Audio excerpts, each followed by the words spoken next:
Why is it so important for families with both allergies and asthma to understand both?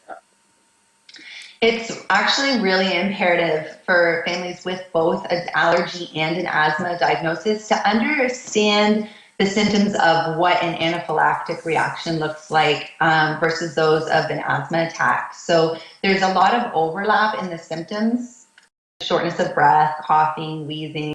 And there have been many cases where a person who has been diagnosed with both allergies and asthma mistakenly assumed that their symptoms were due to the asthma.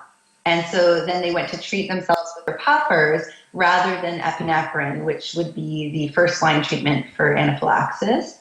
Um, so it's critical that these families know that if they're in doubt and if the reaction that the child or the individual is having could be anaphylaxis, that they treat it with the epinephrine versus the puffer. I'm in Ontario, Canada, and we have something here called Sabrina's Law.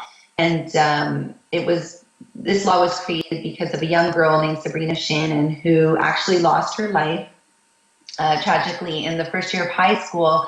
She suffered a reaction and she thought that she was having an asthma attack. So she had gone to her locker to give herself her puffers. And then it turned out it was actually anaphylaxis. And she did have an EpiPen, but she didn't give it to herself and no one administered it to her. So, yeah, and there's been other cases that I've read with the same thing where people are mistakenly assuming they're having an asthma attack and going for the puffer versus epinephrine. So, definitely want to make sure that if anaphylaxis is a possibility for you, if there's any possibility of there being a link between the allergies and the asthma, that you have that on hand.